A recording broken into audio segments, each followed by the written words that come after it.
Buenos días para todos, un saludo muy especial. Damos inicio a nuestro evento de hoy, el conversatorio Conservación de la Naturaleza y Protección de Ecosistemas. Tenemos una invitada muy especial, nos acompaña hoy la CEO y directora de la WWF, la doctora Sandra Valenzuela de Narváez. A quien agradecemos muy especialmente el haber aceptado nuestra cordial invitación. Ella es ya les dije, la CEO y directora de la WWF. Les voy a solicitar muy amablemente que mantengan sus micrófonos en silencio, por favor, durante el evento. Gracias. También nos acompaña como moderadora nuestra ya conocida y apreciada directora ejecutiva, la doctora Sandra Patricia Sierra Vélez, quien está moderando el espacio. Muchas gracias a todos, bienvenidos y bueno, les damos espacio a nuestras dos invitadas especiales. Sandra, muy buenos días. Muchas gracias, Diana. Buenos días, Sandra, y a todos los que nos acompañan. Muchísimas gracias por la invitación. Para nosotros en WWF Colombia realmente es un placer estar acá. No, felices de tenerte acá, además porque eres una excelente vocera de todos estos temas que tanto nos apasionan y nos encantan desde nuestra corporación. La idea para todos los que nos acompañan en este espacio es conocer esos desafíos tan importantes que ustedes tienen como organización, sobre todo que hacen una labor espectacular, y creo que es importante que todos los colombianos, todas las organizaciones, pues hablemos un poquito de este tema, tengamos diálogos profundos sobre la importancia y también cómo las organizaciones, Sandra, pues pueden participar y se pueden vincular en estos procesos tan supremamente valiosos, ¿cierto? Entonces, estaba revisando el Twitter de ustedes y pues voy a empezar por ahí porque me parece interesante muchas cosas y me quedó sonando algo que leí de ustedes y es: el agua de nadie, el agua de todos. Y me pareció bien interesante porque a veces es como el invisible que no lo estamos viendo y que tiene un gran impacto en nuestro planeta. Sé que desde las Naciones Unidas se está generando un acuerdo global bien importante, y te parecería bien que habláramos acerca de este tema que todos nos debemos involucrar, y como países también, y que es tan importante para nuestro ecosistema. No, pues Sandra, tocas un tema súper estratégico, no solo para WWF en Colombia, sino a nivel mundial y para todos nosotros como seres humanos. Nosotros hemos venido promoviendo un nuevo acuerdo por la naturaleza y las personas, entendiendo mucho la relación tan intrínseca que hay entre nuestra naturaleza, la salud humana y la salud de nuestros ecosistemas. Y creo que precisamente mucho en estos momentos de pandemia nos dimos cuenta que nuestra salud humana depende del agua, del aire, de la comida que proveen nuestros ecosistemas. Y por eso se ha venido trabajando muy de la mano de WWF y Naciones Unidas para generar precisamente este nuevo acuerdo por las personas y la naturaleza. ¿Y qué significa esto? Es realmente generar un compromiso de diferentes actores: la sociedad, nosotros como individuos, las empresas, los gobiernos, las comunidades, los gremios, los sistemas financieros, porque para que todos contribuyamos a una forma de relacionamiento diferente y diferenciado y generemos un compromiso de llegar a cero pérdida de biodiversidad, a proteger más nuestros ecosistemas, a generar cambios de patrones de consumo, a generar diferentes formas de aprovechamiento y utilización por parte de los recursos, por parte de las empresas, por ejemplo. ¿Para qué? Porque eso conlleva a tener un mejor bienestar de nosotros como individuos y de lo que nos soportan ese bienestar, como es el agua, la energía, la comida de nuestra naturaleza. Entonces, es un llamado a una acción diferencial por parte de los diferentes actores que estamos haciendo para beneficiar a las personas, pero también beneficiar a la naturaleza que soporta pues nuestra vida. Sandra, súper interesante lo que me acabas de mencionar. Tú sabes que desde nuestra corporación gestionamos estos temas en los empresarios y buscamos que ellos generen esa cultura y esa conciencia y que puedan ser actores estratégicos dentro de nuestro planeta, como entendiendo lo que tú acabas de mencionar, el sector empresarial, tú ahora lo mencionabas, los gremios, las empresas, cómo pueden vincularse, cómo pueden favorecer todas estas iniciativas frente al tema del agua y cómo pueden trabajar de manera real y concreta para trabajar en articulados con todo lo que tú me acabas de mencionar. A veces, pues, por ejemplo, una huella hídrica, las organizaciones hoy están más enmarcadas en el tema de quizás de la huella de carbono, pero el agua, ¿cómo las empresas y los empresarios que hoy nos están acompañando pueden realizar acciones tangibles y claras para favorecer este importante recurso? Pues mira, aquí hay diferentes formas. Tenemos un compromiso obligatorio de las diferentes empresas debido al licenciamiento ambiental u otro tipo de compromisos que se generen dependiendo del tipo de operación que tiene la empresa o compromisos voluntarios que también conllevan a un mejor manejo de los diferentes ecosistemas. Y tocas un tipo de ecosistema, un tipo de recurso natural en tu pregunta, que es el agua. Nosotros, y voy a permitirme dar un ejemplo de una alianza que tenemos muy importante para irnos como a temas concretos, que es Isagen.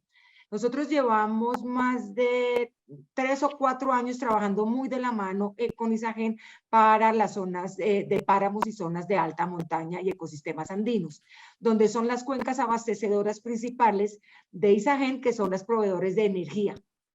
Y entonces, ¿qué hemos trabajado con ellos?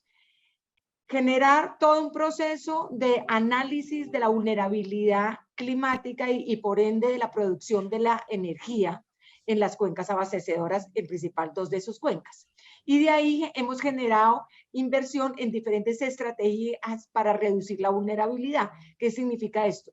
Restauración de zonas, generación de alternativas económicas para las comunidades para disminución de la presión, generar todos unos acuerdos de gobernanza por el agua en cuenca alta, en cuenca media, en cuenca baja, y generar todos unos diálogos de la importancia del agua, inversión en los viveros mucho importantes, que son en Guanentá, en Selvas de Florencia, en el Parque de los Nevados, en Yariguíes, y así sucesivamente para realmente generar todo un proceso en los Andes nororientales y en los Andes centrales de alrededor de 4 millones de hectáreas. Entonces, estos son compromisos específicos y aquí Isagen lo está generando en una inversión voluntaria y es un acuerdo tripartita entre Isagen, repito, WWF Colombia y Parques Nacionales Naturales. Entonces, son compromisos concretos que han generado un cambio también de aproximación y de ordenamiento de las cuencas abastecedoras de la energía como proveedora de agua.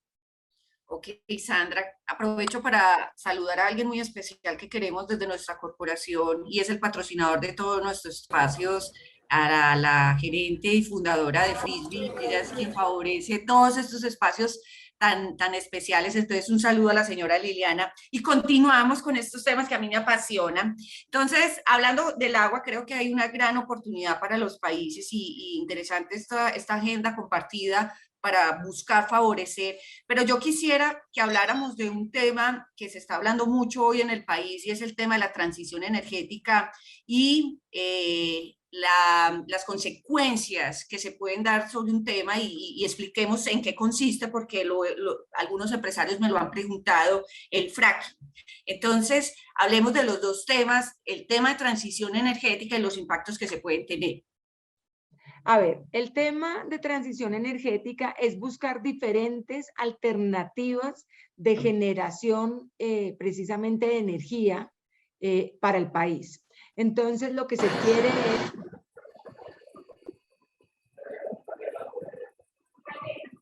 Sandra, se apagó el micrófono. Ay, qué pena, disculpen, no sé si Tranquila, algo por eso acá. pasa, eso pasa. Listos, aquí estamos. Entonces voy a volver a repetir porque creo que no me escucharon Ahí te estoy escuchando ¿Aló, perfecto. sí? Ah, es que se me puso en Súper bien. negro la pantalla. Ah, listo. Entonces, entonces el tema de transición energética, ¿qué significa? Buscar una diversificación de el tipo de uso ¿me están oyendo? Es que me está saliendo como algo Sí, inaudible. te estamos escuchando perfecto. ¿Tú nos Listo. escuchas bien? Sí, sí, sí, sí, sí. Entonces, es una diversificación de la matriz energética del país, buscando la utilización y la apropiación de diferentes tipos de energías alternativas. Por ejemplo, usando energía eólica, usando hidrógeno, usando energía solar y otros para generar una diversificación de los usos que tenemos. Y el tema más específico hacia el fracking es debido a ver cómo explicarlos en términos fáciles, a la complejidad y a la posibilidad de un gran impacto del uso o de la exploración de cierto tipo de hidrocarburos en ciertas zonas donde las placas tectónicas se sobreponen, ¿sí? Hay una prevención y prevenir el posible riesgo de los impactos que esto puede generar frente a generar mayor vulnerabilidad de estas zonas o mayor vulnerabilidad también de las comunidades que están habitando en estas zonas o también una mayor contaminación sobre el recurso hídrico que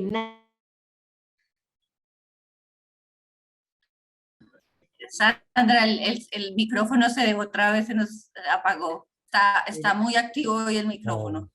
¿Qué será? Bueno. Ya. Listo. Entonces, lo que se busca es proteger esas zonas de transición y las zonas de producción y de generación de agua, buscando la prohibición de un tipo de exploración de hidrocarburos tan complejo como es el fracking. Entonces, por eso es la misma ley que propuso el gobierno de prohibición del fracking, para prevenir la contaminación del nacimiento de fuentes hídricas o también por el tipo de sísmica que genera el fracking, genera una mayor vulnerabilidad en las zonas de transición donde se superponen placas tectónicas y por ende generar mayor vulnerabilidad de los habitantes y de los ecosistemas. Ok, a todos, si tienen preguntas, interesante aprovechar este conocimiento, esta experticia de Sandra, nos lo pueden compartir en el chat, yo las voy haciendo simultáneamente. Entonces, ahora tú hablas de la transición energética y tocaste algo que pues Colombia se viene preparando fuertemente y de hecho tiene su ruta muy establecida en el tema del hidrógeno. De hecho, te cuento que vamos a hablar del hidrógeno en nuestro Congreso Nacional de Sostenibilidad ahorita el 3 y 4 de noviembre en Bogotá. Creo que hay grandes oportunidades con el tema del hidrógeno. ¿Cómo lo ves tú? ¿Cómo ves a Colombia frente a esta gran oportunidad que podemos tener en esa transición, específicamente hidrógeno? Yo creo que es un punto de oportunidad que muchas de las organizaciones, academia, institutos de investigación tenemos que trabajar en conjunto para mirar la potencialidad que se tiene con el hidrógeno, las ventajas comparativas que puede tener Colombia en la materia y adicionalmente mirar también desde el punto de vista qué tipo de riesgos o cómo se debe trabajar ese tipo de infraestructura y en dónde para realmente fomentar una posible matriz energética basada en hidrógeno. Entonces creo que es una oportunidad, creo que incluso para el sector privado puede ser una oportunidad también de generar diferentes tipos de inversión y una economía basada en esto, basado en unos análisis de los riesgos, una investigación que se genere en articulación pues con, como dije, con la academia y con los institutos de investigación y la sociedad civil. Bueno, todos sabemos, y para quienes nos están ingresando, la WWF pues cuenta unas estrategias muy importantes en la protección de todos los ecosistemas de nuestro país. Cuéntame, y hemos hablado mucho del tema de los páramos, ¿qué estrategias tienen ustedes para la conservación de los ecosistemas páramo en el país? Bueno, los Sobre todo páramos, la importancia.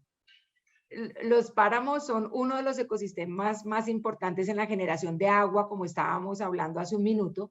Entonces nosotros tenemos todo un programa en los Andes, tanto desde Venezuela hasta Perú. Para el caso de Colombia, por ejemplo, principalmente, WWF Colombia se ha centrado en la zona de los Andes centrales y en el nororiente, principalmente trabajando, por ejemplo, con las diferentes autoridades ambientales, tanto parques nacionales como las autoridades ambientales regionales, en la creación de áreas protegidas y diferentes tipos de áreas conservadas, en la generación de instrumentos de planificación y de ordenamiento, en la generación de diferentes índices y mecanismos de análisis de efectividad de ese estilo de manejo, en temas de restauración de áreas, en la generación de estrategias de conservación de los humedales altoandinos, estrategias de turismo en zonas de alta montaña, mucho también enfocado en temas de educación, en temas de alternativas económicas con las comunidades que están en zonas de páramos o en zonas aledañas. Hablábamos hace un minuto de los temas, por ejemplo, de viveros en Cocuy, por ejemplo, en Guarentá, y generar todo un proceso también de apropiación de los páramos con un programa de liderazgo que se está generando para temas de alta montaña, para empresarios, para personas de alta gerencia, que empecemos a involucrarnos como en la apropiación de los páramos. Y tenía, por ejemplo, un ejemplo en la zona, por ejemplo, de Corpo Boyacá, donde apoyamos la ampliación de la conservación de un área protegida de 49.000 hectáreas, que es una zona de transición entre Boyacá y Casanare, donde es toda la conservación de diferentes fuentes hídricas. Y, por ejemplo, también en este momento con el sector privado estamos trabajando en Chingaza y en Sumapaz. Sumapaz es uno de los páramos de mejor conservación, al igual que Chingaza, y es una zona de transición muy importante del Orinoco a la zona andina. Entonces, en temas de viveros, en temas de conservación, de apropiación, de trabajo y de mantenimiento del hábitat del oso andino, en generación de alternativas económicas con campesinos para disminución de las presiones o de los tensionantes sobre este tipo de ecosistemas. Ok, interesante. No te entendí bien la parte que me decías con los empresarios. O sea, los empresarios, ¿cómo pueden trabajar en este aspecto con ustedes si se sienten interesados desde sus organizaciones por su sector o por su tamaño, por su ubicación geográfica? ¿Cómo pueden apoyar todo este tema de la protección de nuestros páramos? ¿Cómo Pues pueden nosotros, trabajar con ustedes? precisamente nosotros tenemos, por ejemplo, la alianza con Isagen que mencionaba hace un minuto, alianza, por ejemplo, con Porvenir, con Scotiabank y así con otros actores en la generación de una alianza para una inversión en diferentes temáticas. Inversión económica. Económica, exacto. Ok. Y a través de nosotros generamos esa inversión en los ecosistemas, por ejemplo, para este caso de páramos u otros, donde generamos todo un portafolio de inversión en temas de alternativas económicas con las comunidades, temas de Ok. restauración, manejo efectivo de las diferentes zonas, conectividad, conservación del recurso hídrico o generación de acuerdos de gobernanza frente a las principales zonas de producción de agua, diferentes tipos de portafolio de inversión para generar una mejor conservación de nuestros ecosistemas. Ok, o sea que nuestros empresarios que estén interesados en estos temas, obviamente creo que la mejor opción es poder conectarse con ustedes para poder tener opciones de este portafolio de inversión. Ahora hablábamos entonces de los páramos, que pues es supremamente importante, pero hay otro ecosistema que me encanta, que me parece supremamente importante y quisiera saber cómo nos encontramos en el tema de los manglares y los humedales y qué estrategias se vienen implementando desde Colombia a través de ustedes en la protección de este ecosistema que es tan importante. Pues mira, Sandra, humedales. Humedales son zonas de producción de agua y donde son zonas también de atraer y de capturar carbono. Y en este momento en el país hay 12 zonas declaradas de alta importancia de humedales, que son consideradas dentro de una convención que se llama la Convención Ramsar. De esas 12, 6 han sido fortalecidas, fomentadas su creación y su designación como áreas de alta importancia por WWF Colombia. ¿Dónde se encuentran esos humedales? Pues tenemos Sandra? humedales en Amazonas y en la zona de transición con el Orinoco, por ejemplo, la estrella fluvial de Inírida es una zona declarada como zona Ramsar en articulación con el Ministerio de Ambiente y las comunidades indígenas. Tenemos en Tarapoto, en la zona de Leticia, tenemos Chingaza, Claro. parte de la zona altoandina, y los espejos de agua son declarados humedales, en la cuenca del Otún, en el Pacífico colombiano, en la zona de manglares precisamente que mencionabas, son parte de los humedales, en la ciénaga de Santa Marta también es humedal, y así sucesivamente. Hay 12 en el país, de los cuales 6 WWF Colombia ha venido trabajando en su designación, en sus planes de manejo, en el trabajo con las comunidades para un manejo efectivo. ¿Y qué significa trabajar en un manejo efectivo en una zona de humedal? No solo la designación participativa con la comunidad de esa zona, sino generación de diferentes alternativas de manejo. Por ejemplo, turismo de naturaleza, todas unas estrategias de monitoreo comunitario y monitoreo participativo para mirar cuáles son las presiones y las oportunidades para disminuir esas presiones, generación de todo un ordenamiento pesquero, de un tema de restauración de las riberas de los ríos o de las zonas de los humedales, para fortalecer realmente la integridad, la cuantificación de carbono, por ejemplo, en esos humedales, y la generación de diferentes estrategias con los diferentes actores sociales que se encuentran en la zona. Eso, por ejemplo, para el caso de humedales. Para el caso de manglares, nosotros hemos trabajado con un énfasis fuerte en el Pacífico colombiano, desde Panamá hasta la zona fronteriza con Ecuador, y donde también hemos generado diferentes estrategias de conservación y manejo. Hay una presión muy fuerte para el tema en el mangle de transformación y uso para diferentes utilizaciones de forma ilegal, ya que el manglar es una especie declarada en peligro. Entonces, lo que, por ejemplo, hicimos fue trabajar con las comunidades en la zona de frontera con Ecuador, con el Consejo Comunitario Bajo Mina y Frontera y con parques nacionales, en la designación de un área protegida, un distrito nacional de manejo integrado bajo Mina y Frontera, donde se protege el mayor parche de manglar en la zona, y ahí estamos trabajando una propuesta de ordenamiento pesquero, restauración natural de manglar, también restauración con viveros comunitarios, ordenamiento pesquero, mirar alternativas económicas e instrumentos económicos para las comunidades para disminución de los tensionantes, pero también trabajar con los otros tipos de autoridades ambientales, no solo pesqueras, sino también las autoridades de mirar toda la vulnerabilidad que tiene un manglar, para mirar alternativas de reducción de manglar, porque hay que acordarnos que a efectos de un tsunami, por ejemplo, la mayor presión que se genera son zonas de manglar, pero la mejor frontera natural es donde tenemos mayor parche de manglar, y por ende una disminución de la vulnerabilidad de comunidades ribereñas. Entonces estamos trabajando con las autoridades locales en fortalecer esta barrera natural, mirar también modelaciones de cambio climático o posibilidades de incremento de fenómenos extremos, como son los fenómenos del tsunami, para disminuir la presión sobre las comunidades, pero también fortalecer la apropiación de las comunidades frente a esta gran barrera natural.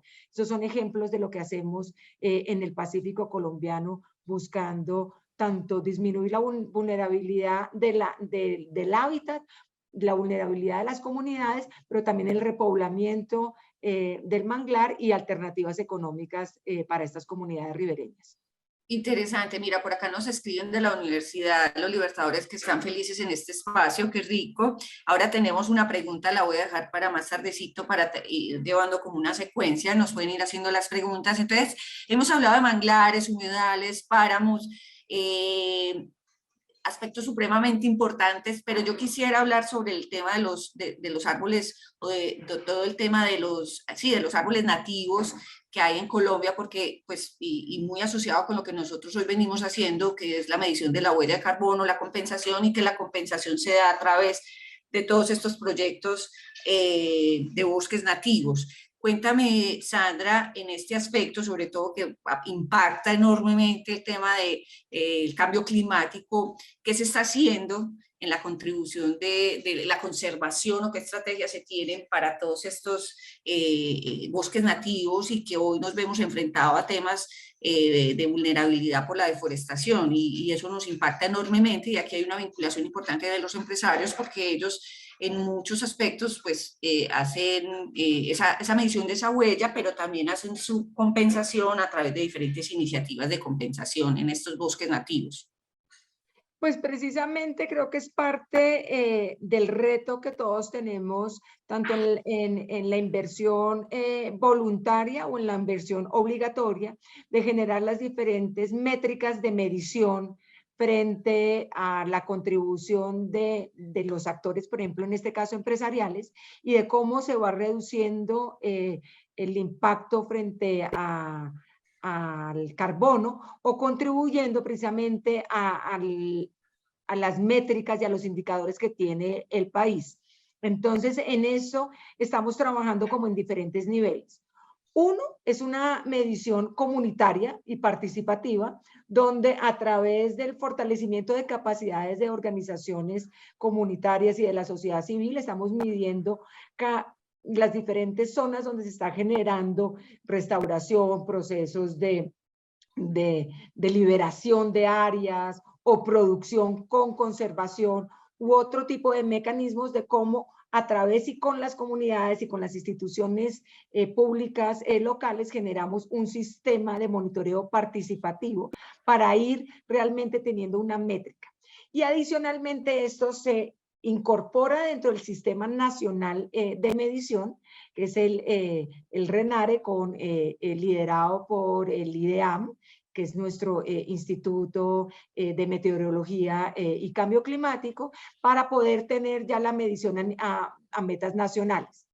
Pero igual, el reto es muy grande de realmente tener unas mediciones acordes por los diferentes tipos de ecosistemas, las diferentes formas de generar la restauración, de medir realmente también cómo se incorpora otro tipo de recursos naturales, que no es solo el bosque propiamente dicho, sino se mide, por ejemplo, el suelo y la captación del suelo, de carbono, etcétera. Entonces, estamos generando todas unas diferentes plataformas de trabajo conjunto con la academia, institutos de investigación, las organizaciones de la sociedad civil, organizaciones comunitarias, cómo fortalecemos precisamente el sistema de medición para fortalecer ese reporte, para cumplir con las métricas de país, y para que cada uno de los empresarios que están generando este tipo de inversiones puedan realmente tener un monitoreo muchísimo más transparente y cualificado.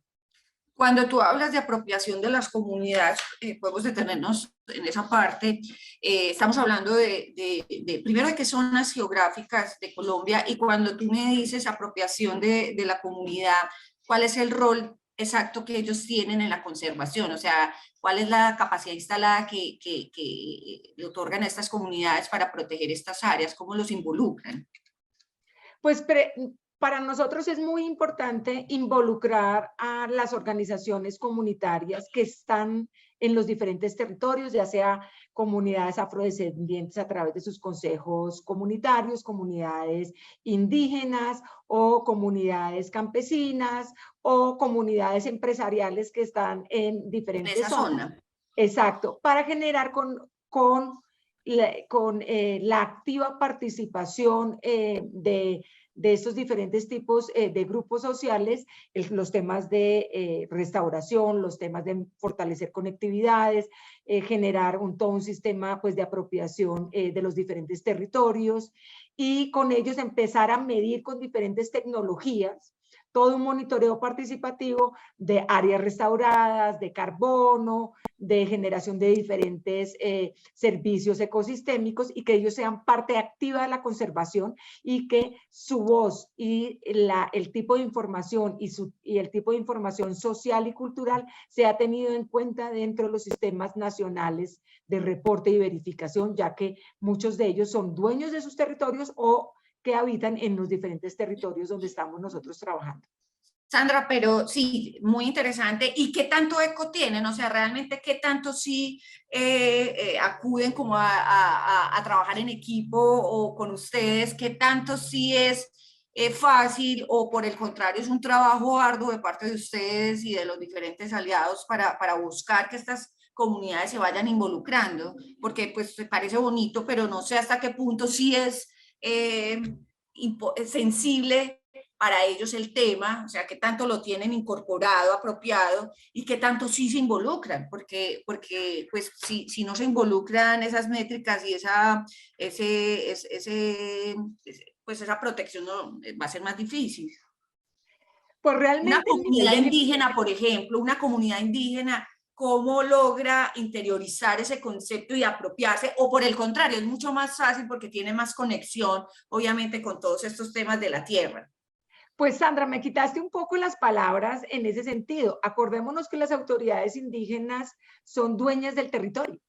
Sí. Entonces hay un nivel de apropiación muy fuerte y de conexión con el territorio. Lo que nosotros también estamos tratando de hacer es esa traducción de lenguajes y de tipos de ciencia, desde la ciencia social, desde los conocimientos tradicionales, a que sean también apropiados en un conocimiento, comillas, más científico, y que sea integrado y oído el tipo de monitoreo comunitario a un tema de monitoreo nacional, comillas, más científico. Entonces, ese monitoreo, y así hacemos muchísimo más robusto frente a los actores que están en el territorio y que están apropiados del territorio y que dependen del territorio para su seguridad como individuos, como cultura, como seres humanos, para generar realmente un fortalecimiento de los sistemas de monitoreo y reporte del país.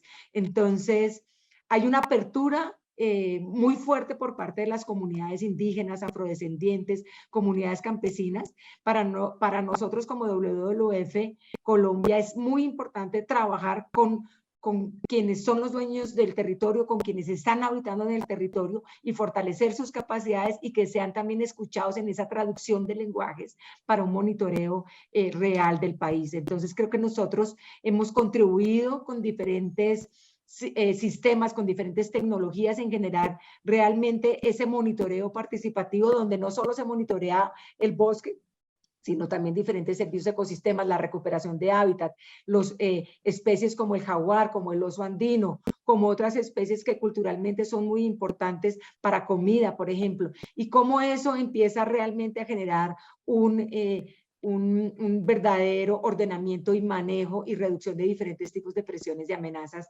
porque tenemos que realmente generar un cambio de la forma de apropiación de los territorios y del conocimiento que muchas de nuestras organizaciones sociales tienen porque están en el territorio, más que incluso nosotros en las ciudades. Y esto lo voy a traer con una pregunta que nos acaban de hacer, que va conectada, y me la hacen en el chat. Dice: entendiendo que gran parte de las coberturas de bosques naturales corresponde a consejos comunitarios y cabildos indígenas, ¿cómo garantizar la permanencia de los stocks de carbono y biodiversidad? Entendiendo que parte de los ingresos corresponde a la venta de madera o cambio de uso por ganadería o cultivos ilícitos. Pues es una pregunta muy interesante y tiene muchas oportunidades y una complejidad en el país muy fuerte. Y es parte también lo que WWF Colombia ha venido trabajando precisamente con las organizaciones comunitarias, de generar todos unos procesos de fortalecimiento de capacidades frente a la seguridad territorial y a su propio ordenamiento territorial de acuerdo con sus usos y costumbres y de acuerdo con la vocación de los usos del suelo. Entonces, generar planes de ordenamiento territorial con las comunidades, qué tipo de uso se puede generar, forestería comunitaria para generación de alternativas económicas, uso de maderables y no maderables, generación de diferentes alternativas y modelos de negocios de sostenibilidad para que haya un verdadero uso y apropiación del suelo. La naturaleza se puede utilizar, el punto es cómo la utilizamos, dónde la utilizamos y dónde no la utilizamos, para poder proveer diferentes tipos de alternativas frente al aprovechamiento de recursos maderables, no maderables u otro tipo, generación de turismo de naturaleza con las organizaciones comunitarias y toda una diversificación pues, de la oferta de uso y aprovechamiento para disminución de las presiones. Esto por un lado, pero también por el otro lado, ese fortalecimiento de capacidades a las organizaciones comunitarias es para atender cierto tipo de presiones que se generan a sus territorios. Acaparamiento de tierras, minería ilegal, tráfico ilegal de especies, tala ilegal de madera en zonas que no están bajo manejo o bajo un permiso de aprovechamiento forestal, etcétera, etcétera. Entonces también es como WWF trabaja con esas organizaciones comunitarias y con el sector público del orden nacional, regional, local, para abordar, entender de dónde vienen esas presiones, cuáles son esos tensionantes, cuáles son esos motores que están detrás y así ir generando diferentes tipos de alternativas para esa mayor trazabilidad y reducción de ilegalidades o de presiones que tienen las comunidades sobre sus territorios. Tú hablas ahorita de alternativas económicas que tienen estas comunidades, obviamente porque está atado no solamente al interés de trabajar bajo lo que tú me mencionas, sino que tengan opciones económicas para su sostenibilidad. Esas comunidades, ¿qué alternativas económicas tienen, entendiendo pues de que posiblemente esos cultivos ilícitos o todas esas acciones ilegales en el corto plazo le generan una contribución económica mayor? ¿Cuáles son esas opciones que tienen esas comunidades para hacer esos cambios y esas transiciones que tú nos mencionas? Pues mira, Sandra, yo creo que ahí también es una oportunidad incluso con el sector privado.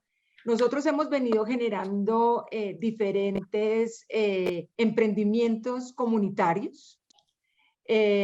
También hemos venido generando trabajo con las organizaciones en forestería comunitaria, emprendimientos comunitarios basados en el uso de productos no maderables o generación de productos de comida, por ejemplo, cacao, café, etcétera, pesca en las diferentes zonas. Entonces uno puede también fortalecer esas formas de inversión y de emprendimientos comunitarios, pero también generar esos acuerdos de mercado con otro tipo de empresas para generar una comercialización de productos que vienen bajo buen manejo, bajo comunidades, fomentando un consumo local, comida local, estrategias de diversificación de alimentos y generación de una propuesta de valor diferente y diferencial a las comunidades y diferentes tipos de inversión. Entonces, eso es parte del derrotero que tenemos nosotros como WWF Colombia, trabajando con las organizaciones,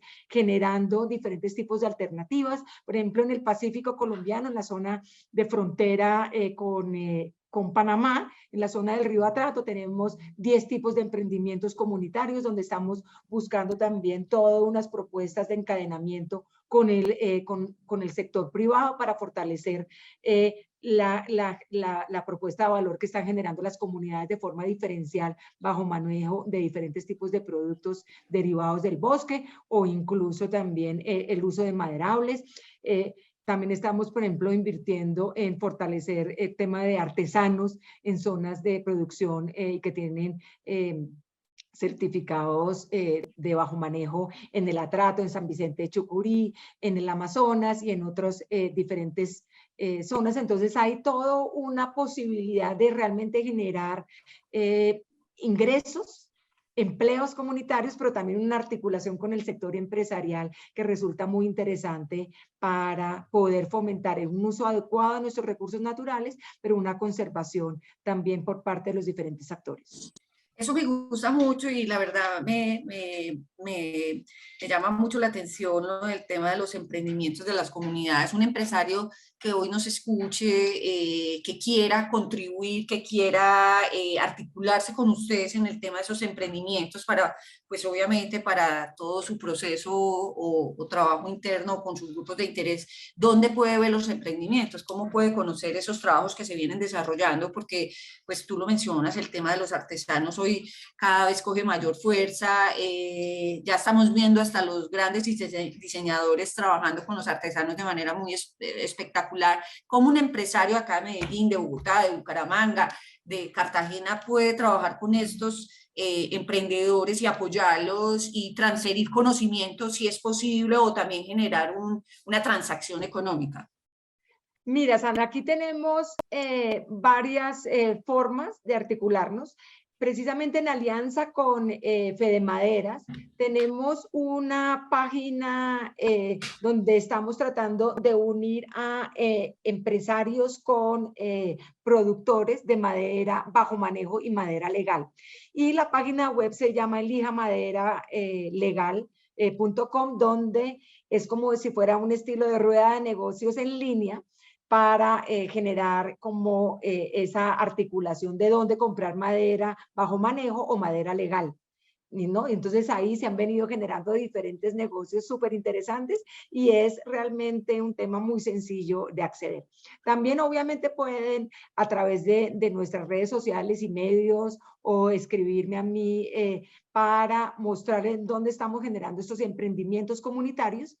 Y recientemente estamos diseñando precisamente una plataforma para generar precisamente esa articulación entre emprendimientos comunitarios y inversión de capital privado para generar precisamente esas alianzas de negocios. Entonces hay diferentes formas de generar esas articulaciones porque muchas veces ni siquiera las conocemos y cómo, por ejemplo, podemos tener productos de alimentos o productos de pepas o aceites, esencias que vienen del bosque. Entonces hemos venido mapeando diferentes tipos de emprendimientos comunitarios que nosotros apoyamos o que otras organizaciones socias apoyan para generar precisamente esa articulación entre empresarios, emprendimientos comunitarios, startups y todo eso para generar todo un ecosistema de inversión público-privada.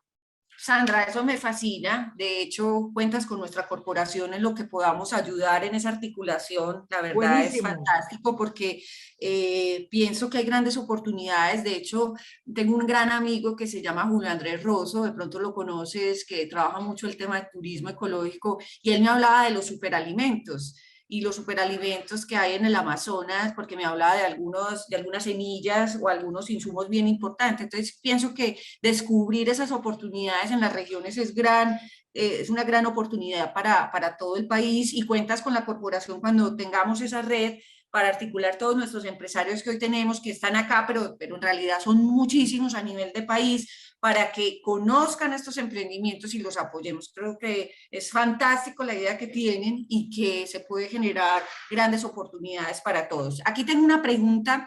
Daniela Murcia, que te cuento es nuestra directora de servicios ambientales, nos pregunta o te pregunta qué opina de la propuesta del Fondo Internacional para la Recuperación del Amazonas con el fin de financiar a las comunidades campesinas, quienes serían responsables de la recuperación del ecosistema. Yo creo que a mí me parece que es una muy buena oportunidad que abre diferentes formas de inversión y alternativas a las comunidades campesinas. A mí me parece que aquí no es solo una responsabilidad de un actor, o sea, en este momento uno puede generar diferentes tipos de alternativas y fortalecer a las organizaciones campesinas en la apropiación de los territorios, en un adecuado uso y conservación mediante diferentes tipos de acuerdos de conservación y uso y de tenencia de la tierra, pero hay una corresponsabilidad. No podemos decir que no, es solo la organización comunitaria por fortalecerla que es la única y responsable.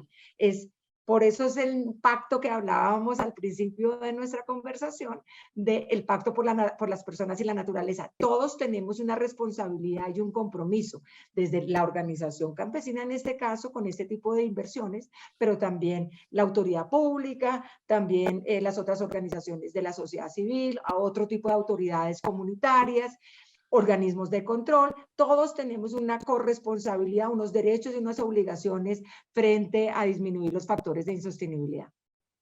Eso que tú mencionas ahorita es lo que se lanzó desde el 2020, el nuevo acuerdo por la naturaleza y las personas. Eso es cuando tú me mencionas, ese es el acuerdo que ustedes, ok, perfecto. Y hablando del acuerdo como tal, que entiendo que es desde el 2020 y todavía lo están manejando, ¿qué avances han tenido frente? Pues si se puede tener, si tienes datos o algún, ¿cuáles han sido los avances de este acuerdo por la naturaleza y las personas? Pues realmente, ejemplo. Sí. En este momento, parte de los derroteros y los compromisos a 2030 se han generado unos mayores niveles de ambición por parte de los gobiernos como uno de los principales actores. El gobierno colombiano ha generado también todo un compromiso muy fuerte frente a este acuerdo y ha sido uno de los grandes líderes también a nivel mundial. Parte de su compromiso de generar 51% de reducción de las emisiones de efecto invernadero, generar un incremento de la protección de ecosistemas naturales y de áreas protegidas y conservadas. Y así sucesivamente podemos generarle todo el tema de la prohibición de plásticos de un solo uso, la generación de los sistemas alimenticios diferentes y la reducción de desperdicios. Y así, por ejemplo, Colombia ha venido generando desde el gobierno nacional.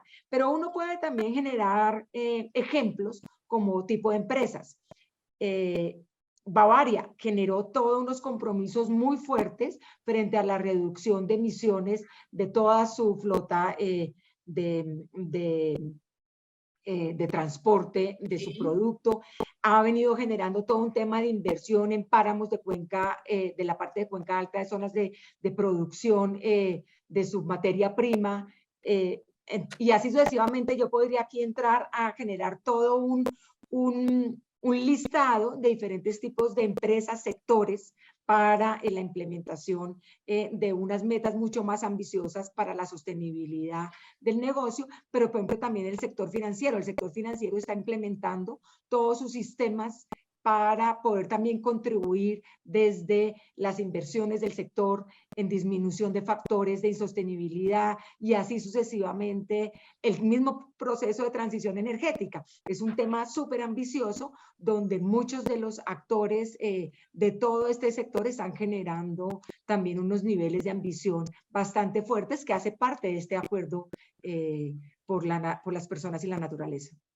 Ok, y acá Liliana Muñoz, que no sé qué empresa es, si no la puedes poner genial, dice, nosotros como empresas pasamos de imprimir 3.000 hojas al mes a solo 800. Son acciones que vamos teniendo de nuestras organizaciones. Acá me dice en Copart, ese SAS, donde se pueden generar esas acciones. Sandra, nosotros desde la corporación pues lo venimos haciendo, venimos generando esa sensibilidad en los temas ambientales, especialmente el tema de economía circular y el tema de cambio climático. Ahora nos metimos fuertemente a trabajar el tema de economía circular, entonces la invitación siempre a los empresarios es que se empoderen y se apropien de los temas de sostenibilidad.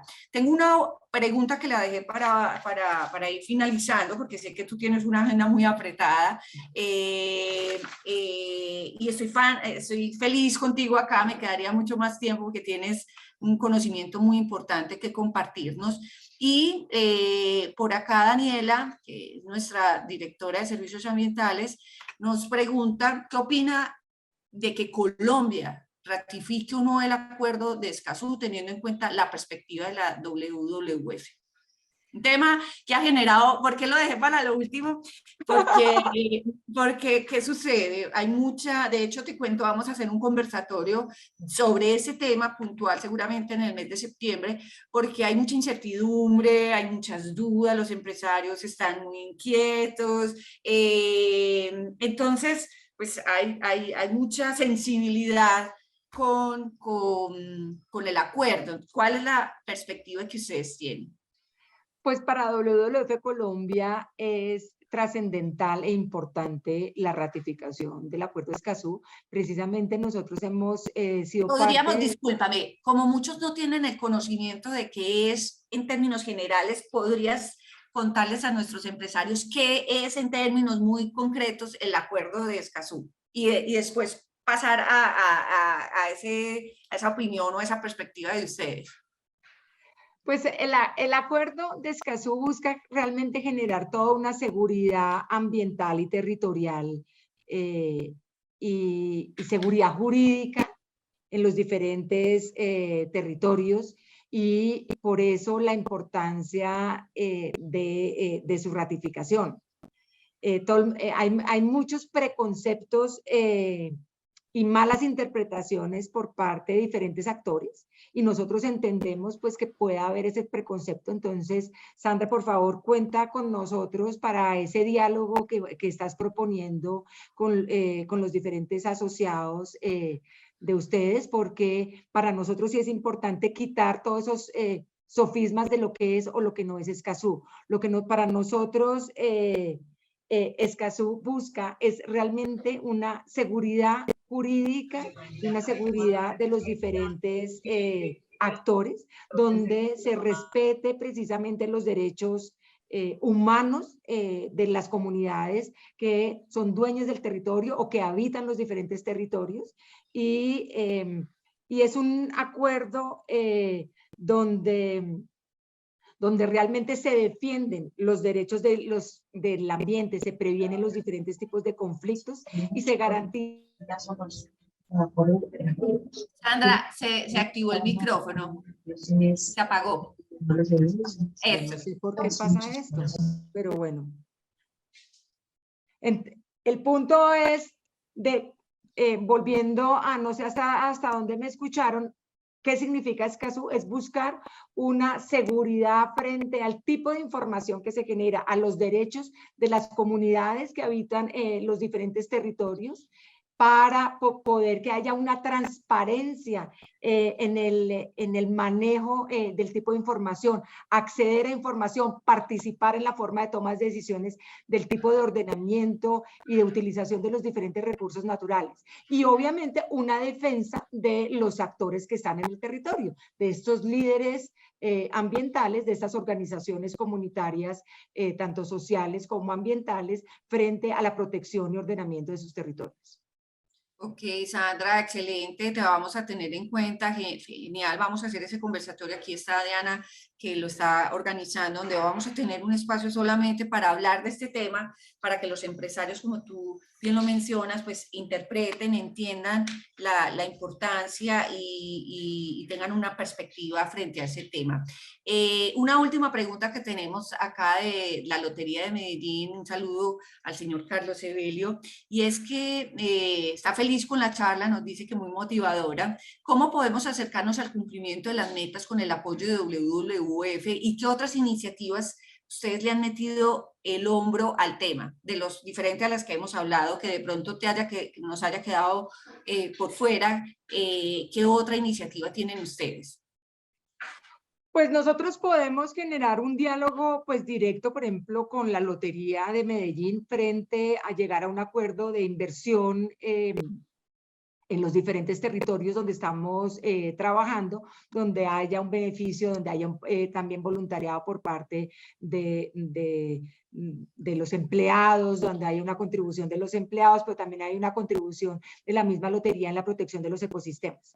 Y a mí me parece que con relación a la segunda parte de la pregunta, podemos generar todo un tema que no hemos hablado, de la protección, por ejemplo, de las sabanas inundables y de la gran región de la Orinoquía. Ahí trabajamos mucho con el sector empresarial, con actores de la sociedad civil, en diferentes reservas de la sociedad civil, también con autoridades ambientales nacionales y regionales, frente a un ordenamiento de la producción y generar realmente lo que llamamos un sistema de producción sostenible de comida u otro tipo de agroindustria que tiene en la zona, la protección de nuestros humedales, de las zonas de producción de agua, para generar un verdadero ordenamiento en en la región de la Orinoquia. En las zonas oceánicas, por ejemplo, para nosotros es importante generar todo un ordenamiento pesquero, con los diferentes actores, un ordenamiento de las áreas protegidas del país y por ende todo un tema de gobernanza en las diferentes regiones. Hablamos un poco también de nuestro trabajo en el Pacífico con comunidades indígenas y afrodescendientes frente a la generación de diferentes tipos de alternativas económicas, de ordenamiento de las diferentes cuencas. En la zona del Caribe, por ejemplo, trabajamos también con sector privado, para generar ordenamiento, por ejemplo, en zonas de producción de banano, de cacao, de café, y generar todo un ordenamiento en la cuenca alta y cuenca baja para fortalecer tanto los sistemas de producción, pero también generar alternativas económicas y un buen manejo de las diferentes cuencas y en particular también de las zonas de producción de agua y conectividad y restauración de diferentes ecosistemas. Entonces, dependiendo de las diferentes zonas, en Amazonas pues también hay otro tipo de iniciativas comunitarias, de restauración, de manejo de diferentes especies que son emblemáticas o que están en peligro de extinción y pero tenemos también todo pues un proceso de ordenamiento y de buen manejo de los territorios y de reducción de las diferentes presiones y sobre todo fortaleciendo pues los derechos territoriales y los derechos humanos de las comunidades que habitan en ellos. Sandra, una última pregunta y atada a lo que acabas de mencionar, y es que nos hablas del voluntariado. A través de ustedes, las empresas, el sector privado puede ejercer voluntariado para trabajar los diferentes ecosistemas con sus colaboradores o sus grupos de interés. Y si es así, ¿cómo se gestiona? O sea, ¿cómo se enlaza para hacer el voluntariado que me parece espectacular? Pues es parte de la generación de una alianza con el sector privado.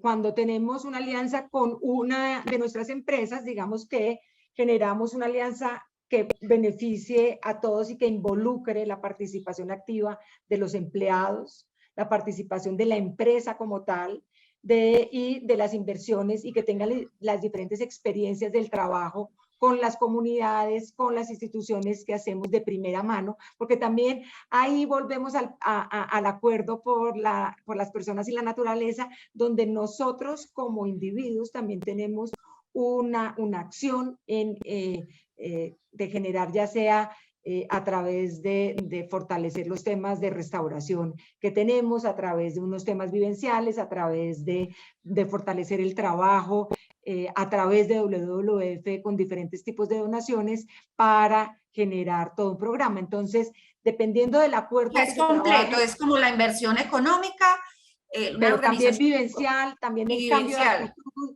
por qué, por ejemplo, consumir ciertos tipos de alimentos, entender por qué la forma de preparación de los alimentos genera mayores desperdicios o no, cómo se producen unos alimentos que generan una mayor sostenibilidad en el tipo de suelo, en el tipo de conectividad. Entonces se genera todo un acuerdo de forma integral con las diferentes empresas. Y de pronto por el chat o de pronto nos puedes dar el contacto o cómo los empresarios, porque seguramente van a quedar fascinados de poder seguir ese vínculo con ustedes, pueden continuar el diálogo seguramente para el tema de la inversión o muy seguramente para el tema de voluntariado. Entonces, si nos lo puedes dejar en la página del chat, sería genial.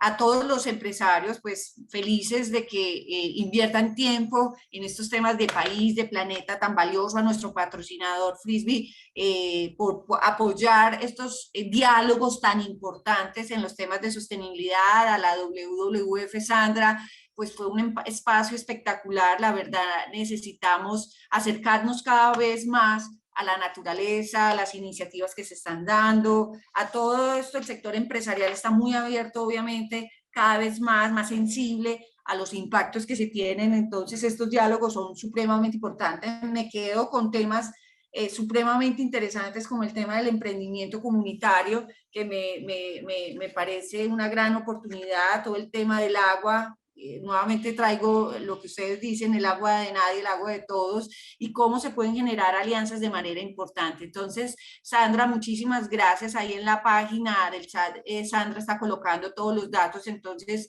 interesante quienes estén interesados en avanzar en ese tema, y te invito para que nos acompañes, Sandra, y a todos nuestros empresarios, que vamos a tener nuestro congreso, el 12º Congreso Nacional de Sostenibilidad, el día 3 y 4 de noviembre en la ciudad de Bogotá, mega sostenibilidad, donde vamos a hablar, como te mencionaba, temas de algas marinas, hidrógeno, economía circular. Entonces es una gran oportunidad para tener diálogos de manera importante. Entonces, Sandra, muchas gracias, eres supremamente amable, espectacular este espacio, aprendimos muchísimo y muchos éxitos, obviamente, en esa gestión tan importante que hace la WWF. No, pues muchísimas gracias, Sandra, y a todos los que nos están escuchando hoy, porque realmente, bueno, desde ya WWF se siente invitado y participante en el Congreso, y cuenta con nosotros para los diferentes momentos, conversaciones, Escazú u otro tipo de temas de importancia, tanto para el sector empresarial como para la sostenibilidad de los recursos naturales, ya que es parte del trabajo de WWF Colombia en el país. No, muchas gracias, y bueno, ahí les dejamos los datos de la WWF y la invitación y el link de nuestro evento. Muchas gracias a todos y un feliz día. Feliz día para todos. Chao, que estén muy Chao. bien, gracias.